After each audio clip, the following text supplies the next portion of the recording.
ओम शांति। 11 मई 2021। बाबा के महावाक्य।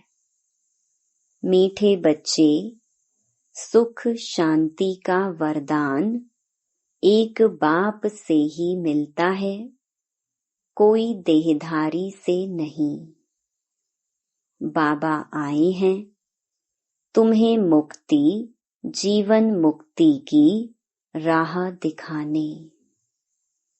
प्रश्न, बाप के साथ जाने और सतयुग आदि में आने का पुरुषार्थ क्या है? उत्तर, बाप के साथ जाना है तो पूरा पवित्र बनना है। सतयुग आदि में आने के लिए और संग बुद्धि योग तोड़ एक बाप की याद में रहना है। आत्म अभिमानी जरूर बनना है। एक बाप की मत पर चलेंगे तो ऊंच पद का अधिकार मिल जाएगा। गीत, नयनहीन को राह दिखाओ प्रभु। ओम शांति। यह गीत किसने गाया? बच्चों ने, क्योंकि बाप तो एक ही है, उसको ही रचयिता कहा जाता है। रचना रचयिता को पुकारती है। बाबा ने समझाया है, भक्ति मार्ग में तो तुमको दो बाप हैं, एक लौकिक, दूसरा है पारलौकिक। सभी आत्माओं का बाप एक ही है। एक बाप होने से सभी आत्माएं अपने को ब्रदर्स कहते हैं। उस बाप को पुकारते हैं, ओ गॉड फादर, ओ परम पिता, रहम करो, क्षमा करो। भक्तों का रक्षक एक भगवान ही है। पहले पहले तो यह समझाना चाहिए कि हमको दो बाप हैं। अब पारलौकिक बाप तो सभी का एक है, बाकी लौकिक बाप हरेक का अलग अलग है। अब लौकिक बाप बड़ा व पारलौकिक बाप बड़ा। लौकिक बाप को तो कभी भगवान व परम पिता नहीं कहेंगे। आत्मा का बाप एक ही परम पिता परमात्मा है। आत्मा का नाम कभी बदलता नहीं है। शरीर का नाम बदलता है।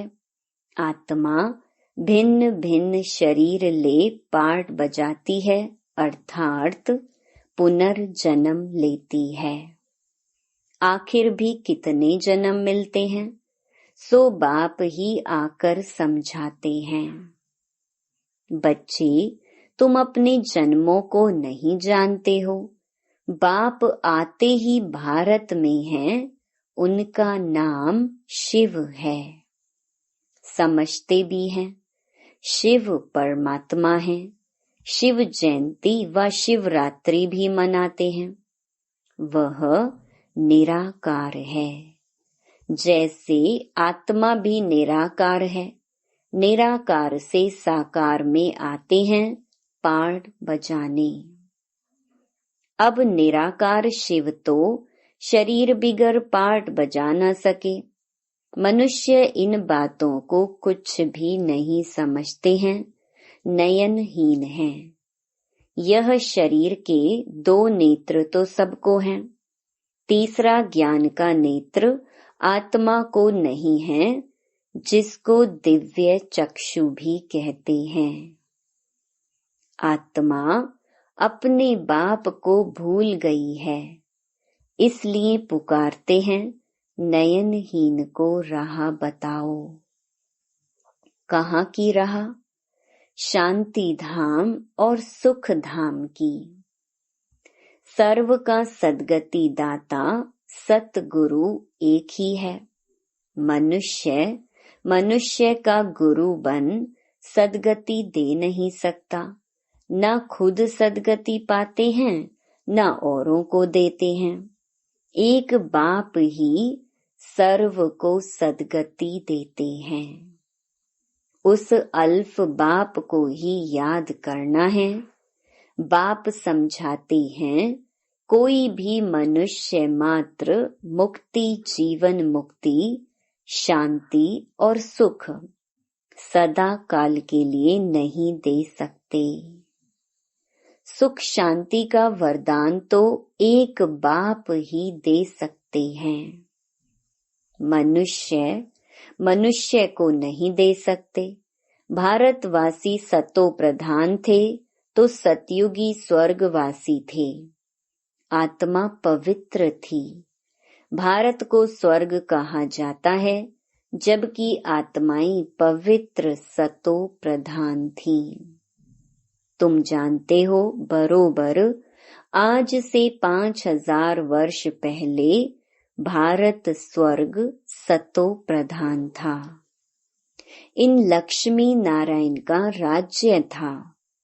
अभी कलयुग का भी अंत है। इसको नरक कहा जाता है। यही भारत स्वर्ग था तो बहुत धनवान था।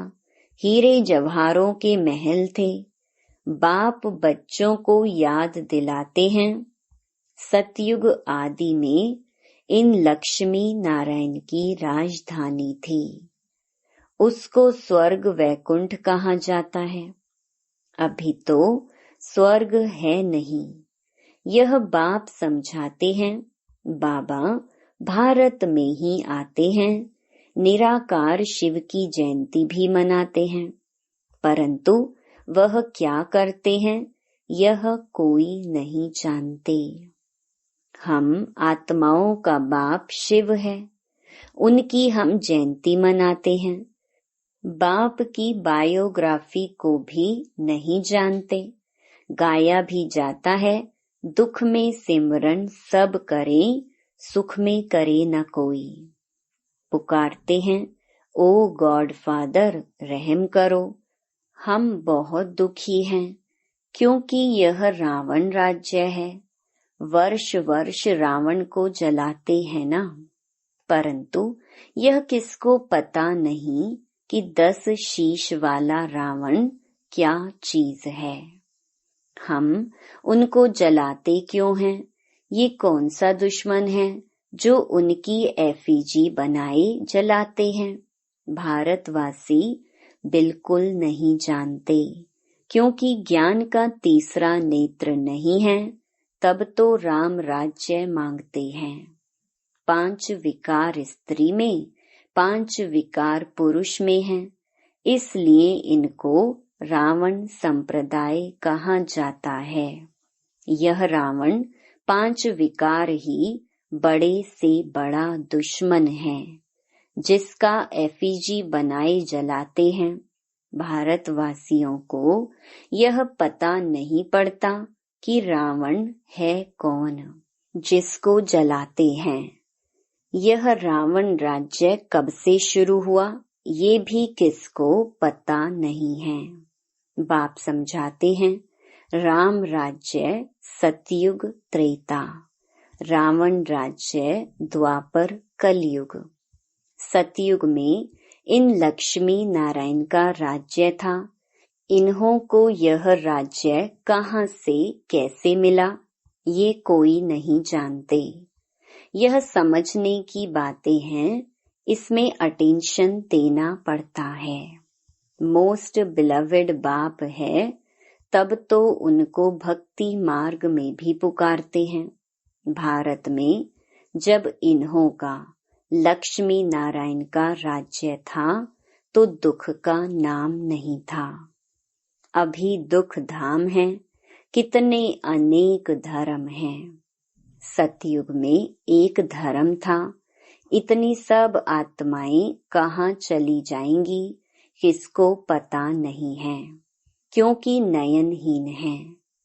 शास्त्रों से ज्ञान का तीसरा नेत्र किसको नहीं मिलता है। ज्ञान नेत्र, ज्ञान सागर परम पिता परमात्मा ही देते हैं। आत्मा को तीसरा नेत्र मिलता है। आत्मा भूल गई कि हमने कितने जन्म लिए हैं। सतयुग में जो देवी देवताओं का राज्य था वह कहाँ गया? गाते भी हैं, मनुष्य 84 जन्म लेते हैं, 84 का चक्कर कहते हैं, परंतु कौन सी आत्मा 84 जन्म लेती है? जो पहले भारत में आते हैं वह थे देवी देवता। फिर 84 जन्म भोग अंत में पतित बन जाते हैं। गाते भी हैं, हे पतित पावन, तो सिद्ध करते हैं हम पतित हैं, इसलिए पुकारते हैं, हे पतित पावन, हमें पावन बनाने आओ। जो खुद ही पतित हैं वह फिर औरों को पावन कैसे बनाएंगे? बाप समझाते हैं, आधा कल्प भक्ति मार्ग में रावण राज्य, 5 विकार होने कारण भारत ने इतना दुख को पाया है। 84 जन्म तो लेते ही हैं, उनका भी हिसाब समझाना चाहिए। पहले पहले सतयुग में है सतो प्रधान, फिर त्रेता में है सतो। आत्मा में खाद पड़ती है। बाप आते ही भारत में है। शिव जयंती है ना, और सभी आत्माएं तो गर्भ में जन्म लेती हैं।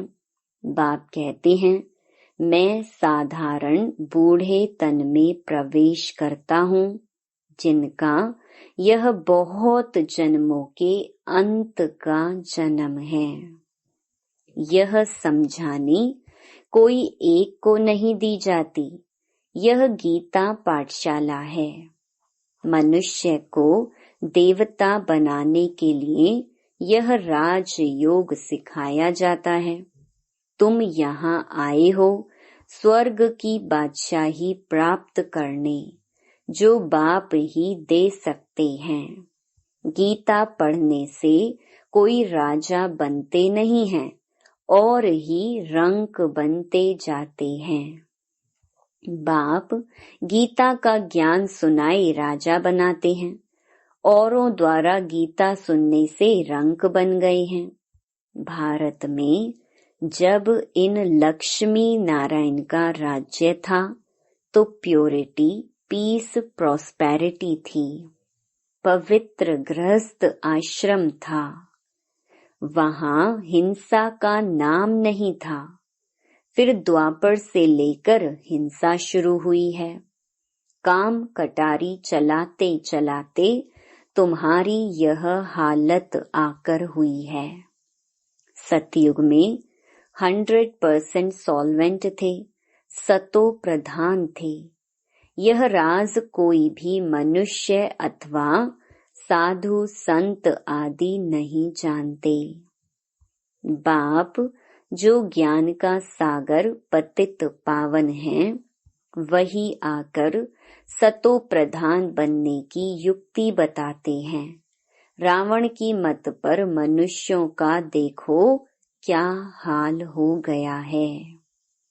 राजे लोग भी वह जो पवित्र राजाएं होकर गए हैं, उन्हों के चरणों में जाकर पढ़ते हैं और महिमा गाते हैं, आप सर्व गुण संपन्न, हम नीच पापी हैं। हमारे में कोई गुण नहीं है। फिर कहते हैं, आपे ही तरस परोई, हमको आकर मंदिर लायक बनाओ। किसकी भी समझ में नहीं आता कि बाप कैसे आकर फिर से देवी देवता धर्म की स्थापना कराते हैं। अब तुम समझते हो, हम सो देवी देवता धर्म के थे, हम सो क्षत्रिय वैश्य शूद्र बने। इतने जन्म लिए, अब 84 जन्म पूरे हुए हैं। फिर दुनिया का चक्र फिरना चाहिए, इसलिए फिर तुमको पावन यहाँ बनना है। पतित तो सुख धाम शांति धाम में नहीं जा सकते। बाप समझाते हैं, तुम जो सतो प्रधान थे वह तमो प्रधान बने हो। गोल्डन एज से फिर आयरन एज में आए हो, फिर गोल्डन एजेड बनना है, तब मुक्ति धाम सुख धाम में जा सकेंगे। भारत सुख धाम था, अब दुख धाम है। गीत में भी सुना, हम नयनहीन को राह बताओ। हम अपने शांति धाम में कैसे जाएं? वो लोग तो कह देते हैं परमात्मा सर्वव्यापी है, फलाना अवतार है, परशुराम अवतार है। अब बाप परशुराम बन किसको मारते होंगे क्या? हो नहीं सकता। बाप समझाते हैं, तुमने इस चक्कर में कैसे 84 जन्म लिए हैं, अब मुझ अल्फ को याद करो। हे आत्माएं, देही अभिमानी बनो। देह अभिमानी बन तुम बिल्कुल ही दुखी कंगाल नरकवासी बन पड़े हो। अगर स्वर्गवासी बनना है तो आत्म अभिमानी जरूर बनना है। आत्मा ही एक शरीर छोड़ दूसरा लेती है। अब 84 जन्म पूरे हुए हैं, फिर सतयुग आदि में जाना है। अब मुझे याद करो और संग बुद्धि योग तोड़ो। रहो भलग्रस्त व्यवहार में, अपने को आत्मा निश्चय करो। आत्मा एक शरीर छोड़ दूसरा लेती है। अब देही अभिमानी बनना है। मुझे याद करो तो खाद सब जल जाएगी। तुम पवित्र बन जाएंगे, फिर मैं सब बच्चों को ले जाऊंगा। अगर मेरी मत पर नहीं चलेंगे तो इतना ऊंच पद नहीं पाएंगे। इन लक्ष्मी नारायण का ऊंच पद है। जब इन्हों का राज्य था तो और कोई धर्म नहीं था। द्वापर से फिर और धर्म आते हैं। सतयुग में मनुष्य भी थोड़े होते हैं। अब तो बहुत धर्म होने के कारण कितने दुखी हो गए हैं। वही देवता धर्म वाले अब फिर पतित होने से अपने को देवता कहते नहीं हैं। हिंदू नाम रख दिया है। हिंदू तो कोई धर्म नहीं है। बाप समझाते हैं, रावण ने तुमको ऐसा बना दिया है। तुम जब लायक देवी देवता थे तब सारे विश्व पर राज्य था, सब सुखी थे। अब दुखी बन पड़े हैं। भारत हेवन था, वो अब हेल बन गया है। फिर हेल को हेवन बाप बिगर कोई बना न सके। देवताओं को संपूर्ण निर्विकारी कहा जाता है। यहाँ के मनुष्य तो संपूर्ण विकारी हैं। इनको कहा जाता है पतित। भारत शिवालय था, शिव बाबा की स्थापना की हुई थी। बाप स्वर्ग बनाते हैं, फिर रावण नरक बनाते हैं।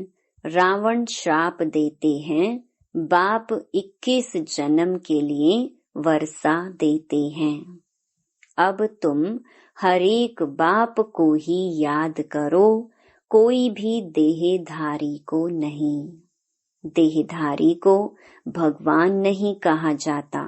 भगवान तो एक ही है। बाप तो बेहद का वर्षा देते हैं, फिर रावण श्रापित बना देते हैं। इस समय भारत श्रापित है, बहुत दुखी है। अब इस रावण पर जीत पानी है। गाया भी जाता है, दे दान तो छूटे ग्रहण। वो ग्रहण जो लगता है वह तो पृथ्वी का परछाया है। अब बाप कहते हैं तुम्हारे ऊपर 5 विकारों रूपी रावण का ग्रहण है। यह 5 विकार दान में दे देने हैं। पहला तो दान दो कि हम कभी विकार में नहीं जाएंगे। यह काम कटारी ही मनुष्य को पतित बनाती है। अच्छा, मीठे मीठे सिकिलधे बच्चों प्रति मात पिता बाप दादा का याद प्यार और गुड मॉर्निंग। रूहानी बाप की रूहानी बच्चों को नमस्ते। धारणा के लिए मुख्य सार। पहला, बाप जो नॉलेज देते हैं उसे पूरा अटेंशन देकर पढ़ना है। ज्ञान के तीसरे नेत्र से अपने 84 जन्मों को जान अब अंतिम जन्म में पावन बनना है। दूसरा, रावण के श्राप से बचने के लिए एक बाप की याद में रहना है। 5 विकारों का दान दे देना है। एक बाप की मत पर चलना है। वरदान, अपनी स्मृति, वृत्ति और दृष्टि को अलौकिक बनाने वाले सर्व आकर्षणों से मुक्त भव। कहा जाता है जैसे संकल्प वैसी सृष्टि। जो नई सृष्टि रचने के निमित्त विशेष आत्माएं हैं उनका एक एक संकल्प श्रेष्ठ अर्थात अलौकिक होना चाहिए। जब स्मृति, वृत्ति और दृष्टि सब अलौकिक हो जाती है तो इस लोक का कोई भी व्यक्ति व कोई भी वस्तु अपनी ओर आकर्षित नहीं कर सकती। अगर आकर्षित करती है तो जरूर अलौकिकता में कमी है। अलौकिक आत्माएं सर्व आकर्षणों से मुक्त होंगी। स्लोगन, दिल में परमात्म प्यार व शक्तियां समाई हुई हो तो मन में उलझन आ नहीं सकती। Om Shanti. To watch Peace of Mind channel videos on YouTube, subscribe us on youtube.com/tvpeaceofmind. Just a click for a peaceful life.